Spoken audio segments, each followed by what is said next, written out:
가장 정말 투자를 잘할 수 있는 분이 저는 이 시드머니의 크기가 큰 분이라고 생각을 해요. 돈이 작은 분들은 정말 더 많이 공부를 해야 돼요. 안녕하세요. 세비티입니다. 오늘은 저희 구독자분께서 저에게 사연을 좀 보내주셨어요.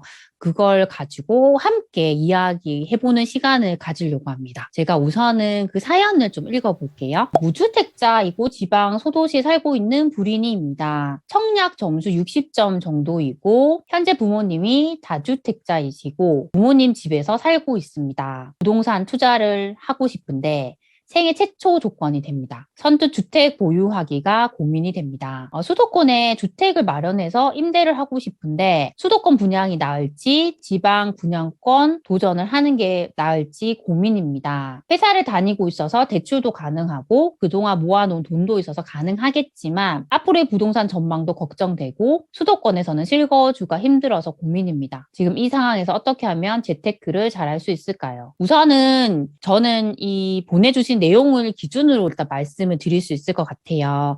현재 무주택자이고 지방 소도시에 사시고 그리고 생애 최초 청약 조건이 된다고 하셨어요. 그렇다면 저는 가장 우선적으로 청약을 생각하시는 게 맞다고 생각을 합니다. 그러니까 생애 최초 같은 경우는 저희가 일반 청약보다는 확실하게 좀 메리트가 있어요. 당첨 확률이 있습니다. 그리고 지금 수도권에 청약 받을지 지방에 청약 받을지 고민이시잖아요. 그런데 보통은 그 제한이 있어요. 그러니까 청약을 할 때 그런 조건이 있단 말이에요. 내가 이 지역에 거주를 뭐 몇 년 동안 해야지 1순위가 되고 그런 조건들이 있기 때문에 일단 그 조건에 맞으셔야 돼요. 청약 자격 같은 경우는 저희가 입주자 모집 공고문을 보면 그 자격에 대한 조건들이 자세하게 나와요. 그래서 제가 그걸 보는 방법 잠깐 간단하게 말씀드릴게요. 검색창에서 청약홈이라고 검색하면 이런 사이트가 나와요. 여기 나와서 이 청약 일정 및 통계라는 부분에서 분양 정보 경쟁률이 있고 아파트가 있어요. 아파트 이렇게 딱 누르면 이렇게 분양 정보가 나오거든요. 내가 지금 궁금한 지역이 만약에 강원도라고 하면 강원도라고 해서 이렇게 조회를 하면 돼요.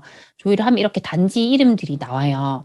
내가 만약에 강릉, 교동, 하늘채, 스카이파크가 좀 궁금하다. 여기 딱 누르면 옆에 모집 공고문 보기가 있습니다. 얘를 딱 누르면 제가 모집 공고문 한번 보여드릴게요. 이렇게 다운을 받으면 이렇게 나와요. 공고문을 열면 이런 식으로 나옵니다. 이렇게 쭉 넘기다 보면 이제 상세한 설명들이 이렇게 있어요. 있고 여기에 보면 이제 신청 자격이 있습니다. 근데 아까 그분은 생애 최초라고 하셨어요. 생애 최초 같은 경우는 일단 청약 통장이 필요하고 이제 6개월 이상 이렇게 청약 통장을 유지를 하셨어야 되고 이 지역별 예치금을 만족하셔야 됩니다. 그리고 소득 기준이 있어요. 이렇게 아래쪽에 가시면 좀 더 상세하게 내용이 있습니다. 제가 그것도 한번 보여드릴게요. 이렇게 아래쪽에 오면 생애 최초 특별 공급이라고 해서 나오고 이 단지는 44세대를 이렇게 분양을 했었어요. 그러면 조건이 현재 이제 입주자 모집 공고 현재 그 지역에 거주를 하거나 그 전체 강원도 지역에 거주하면서 생애 최초로 주택을 구입한 자. 그러니까 한 번도 그 주택을 소유한 사실이 없어야 돼요. 그게 조건이고 입주자 모집 공고 현재 혼인 중이거나 미혼인 자녀가 있어야 돼요. 그리고 보면 이제 근로자나 자영업자 같은 경우는 5년 이상 소득세를 납부한 자 이렇게 돼 있고요. 이 소득 기준이 있어요. 해당 세대의 월 평균 소득이 전년도 도시근로자 가구 원수별 월 평균 소득 기준의 160% 이하인 자라고 딱 정해져 있습니다. 그래서 이 조건을 꼭 보시고 청약을 하셔야 됐고요. 여기 보면 아까 봤던 그 생애 최초 주택 특별공급 소득 기준이 있어요. 그래서 생애 최초 주택 우선 공급 70%, 생애 최초 주택 일반 공급 30% 이렇게 따로 있거든요. 그래서 여기 보고 이 월평균 소득 기준을 보고 이렇게 선택을 하시면 됩니다. 그래서 만약에 지금 조건이 지방 소도시, 현재 거주하는 곳에 조건이 된다고 하면 저는 그렇게라도 청약을 우선적으로 받는 걸 좀 추천드리고 싶어요. 일단은 이 청약 같은 경우는 확실하게 기존에 있는 그런 신축 아파트에 비해서 분양가가 저렴한 경우가 많아요. 그렇지 않은 경우도 있지만 대부분의 경우는 분양가를 그런 아파트 아파트보다는 좀 더 저렴하게 분양하는 경우가 많단 말이에요. 그래서 이렇게 좀 비교를 해보고 저렴하다고 판단이 되고 여기가 입지적으로도 괜찮고 수요가 많다고 생각이 되면 저는 적극적으로 청약부터 해보셨으면 좋겠습니다. 그래서 우선적으로 이렇게 청약을 생각을 해보시고 내가 계속 청약에 넣는데도 안 될 수가 있잖아요. 그러면 저는 두 번째 플랜을 가지고 가야 한다고 생각을 해요. 그래서 이렇게 청약에 넣어보시다가 내가 언제까지 넣겠다는 항상 그 한계를 정하셔야 돼요. 내가 1년 동안 넣겠다, 2년 동안 넣겠다 이렇게 딱 정하시고 그때까지도 내가 당첨이 안 된다고 하면 저는 과감하게 포기를 하셨으면 좋겠습니다. 포기를 하지 않고 계속 하다 보면 내가 내 집 마련을 한다거나 다른 곳에 투자할 수 있는 그 기회비용을 잃을 수가 있어요.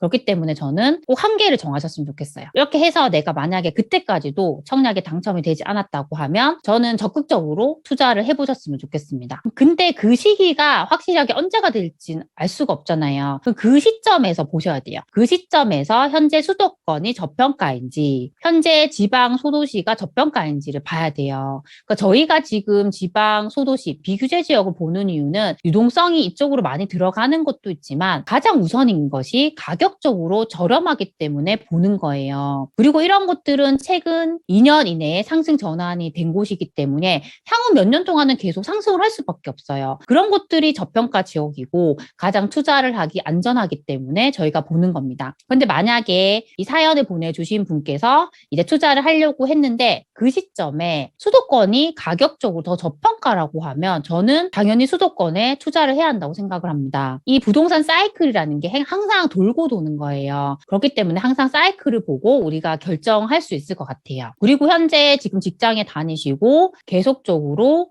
이렇게 돈을 모으고 계시잖아요. 그렇다면 저는 내가 청약을 넣는 그 기간 동안 정말 철저하게 돈을 계속적으로 모아 가셨으면 좋겠어요. 대출도 가능하시기 때문에 내가 이렇게 돈을 모으고 대출까지 활용을 한다면 이 시드머니를 확실히 더 많이 키울 수가 있어요. 가장 정말 투자를 잘할 수 있는 분이 저는 이 시드머니의 크기가 큰 분이라고 생각을 해요. 돈이 작은 분들은 정말 더 많이 공부를 해야 돼요. 왜냐하면 정말 이 소액 투자처를 찾아야 하기 때문에 더 많이 고민하고 가봐야 되고 그렇게 해야 된단 말이에요. 하지만 이 시드머니가 큰 분들은 정말 그 지역에서 대장급이나 정말 좋은 곳을 사면 돼요. 좋은 것들은 확실하게 사람들의 수요가 있고 니즈가 있기 때문에 더 많이 오를 수 있고 나중에 내가 팔더라도 더 안전하게 팔 수가 있단 말이에요. 그래서 저는 이 사연자분께서 마지막에 정말 투자를 잘하고 싶다, 잘할 수 있는 방법이 궁금하다고 하셨는데 그 방법 중에서 가장 중요한 게 이 시드머니를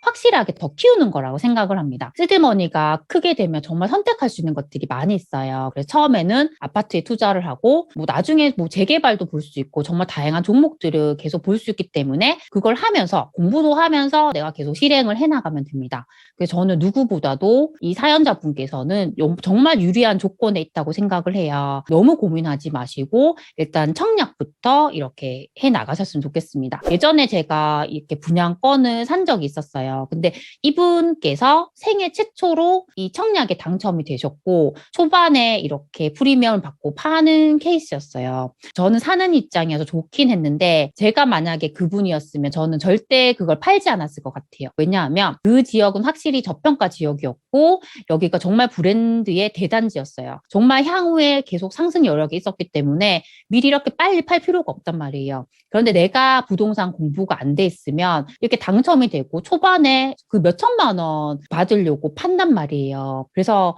항상 우리는 계속 공부를 해야 되고 이 지역의 흐름을 알 수 있어야 돼요. 그래서 만약 이 사연자분께서도 생애 최초로 내가 당첨이 됐어요. 근데 이 지역의 흐름을 봤더니 향후 몇 년 동안 계속 상승할 것 같고 미분양도 줄어들고 있고 입주 물량도 줄어드는 그런 리스크가 없다고 하면 저는 초반에 팔 필요가 없다고 생각합니다. 계속적으로 좀 보유를 해서 괜찮은 곳들은 장기적으로 가져가시는 게 나중에 내가 더 큰 수익을 얻을 수가 있고 내 자산의 파이를 더 키울 수가 있어요. 그런 관점으로 좀 생각을 해보셨으면 좋겠습니다. 그래서 오늘은 이렇게 사연을 보내주신 분의 내용을 가지고 한번 이야기를 해봤습니다. 제가 드린 말씀이 조금이라도 우리 소중한 친구분들에게 도움이 되셨으면 좋겠습니다. 항상 제 영상을 시청해줘서 정말 감사드립니다. 그럼 다음 시간에 만나요. 안녕.